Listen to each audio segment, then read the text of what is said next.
একজন মানুষের উপরে যখন অনেক বেশি দায়িত্ব থাকে সে মানুষটাকে অন্তত ঘরে আসার পরে একটু শান্তি দেওয়ার চেষ্টা করবেন।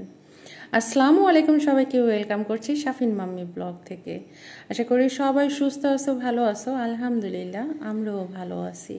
তো প্রথমে আসলে যে কথাটা বললাম যে যেই মানুষটা ঘরে ইনকাম করে আবার ঘরটাকেও সামলায় সেই মানুষটাকে অন্তত ঘরে আসার পরে একটু যেন সেই মানুষটার শান্তি পায়, সেই ব্যবস্থাটা যদি না থাকে তাহলে সেই মানুষটা কিন্তু শারীরিকভাবে মানসিকভাবে একদম পুরো ডিপ্রেশনে চলে যাবে।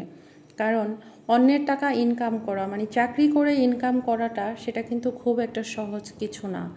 নিজের ব্যবসা, নিজের দোকান, নিজের কোনো কিছু হলে সেটার মধ্যে একটা স্বাধীনতা থাকে, কিন্তু চাকরির ব্যাপারটা কিন্তু পুরাই অন্যরকম। সেখানে নিজস্ব কোনো স্বাধীনতা থাকে না, ভুল না করেও কথা শুনতে হয়, ভুল করেও কথা শুনতে হয়, সেখানে কিছু বলারও থাকে না। সুতরাং সেই মানুষটা যদি বাসায় এসেও আবার তাকে কথাই শুনতে হয়, বাসায় এসেও যদি তাকে গাদা গাদা কাজই করতে হয়, তাহলে কিন্তু সেই মানুষটার জীবনে স্বস্তির বলে কোনো কিছু থাকে না। তো যারা চাকরি করে তাদেরকে চেষ্টা করবেন যে আসলে অন্তত বাসায় আসার পরে একটু সাপোর্ট করার জন্য, তাদেরকে একটু বোঝার জন্য। তো একজন চাকরিজীবী মানুষের আসলে বাসায় ফেরার পরে যে কাজগুলো থাকে সেটাই আজকে তোমাদের সাথে আমি শেয়ার করব। তো এই যে আমি আটাটা সিদ্ধ করে নিলাম, তখন কিন্তু রাত 8টা বাজে। তো এই রুটিগুলো হচ্ছে আমি রাতের বেলায় সবগুলা বানিয়ে রেডি করে রাখবো। সকালে ঘুম থেকে উঠে যেন আমি জাস্ট একটু ভাজি করে চা বানিয়ে ডিম সিদ্ধ করে রুটিটাকে ভেজে তারপরে হচ্ছে আমার নাস্তাটা বা ঘরে যারা আছে সবার জন্য রেখে তারপর চলে যেতে পারি।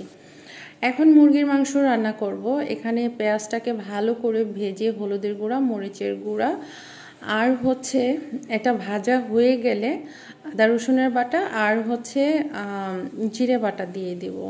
তো সবগুলো মশলাকে একসাথে দিয়ে আমি ভালো করে কষিয়ে নেব।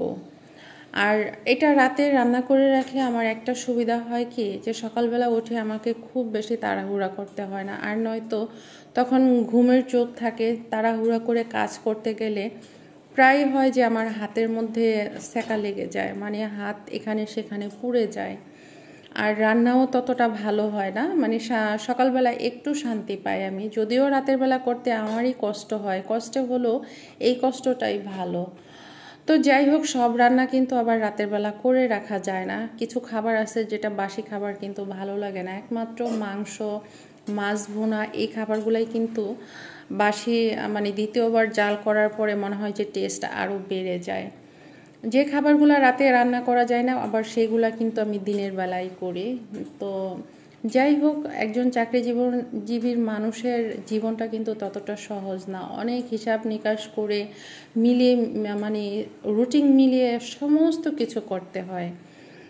আমার যেদিন শাক খেতে ইচ্ছে করে, যেই দিনটা আমার বন্ধ থাকে বা যেই দিন স্কুল থেকে এসে অনেক সময় শাকটা রান্না করে আমি খাই, কারণ শাক কিন্তু বাসি একদমই ভালো লাগে না, বা গরম ভাত ছাড়াও কিন্তু শাক ভালো লাগে না।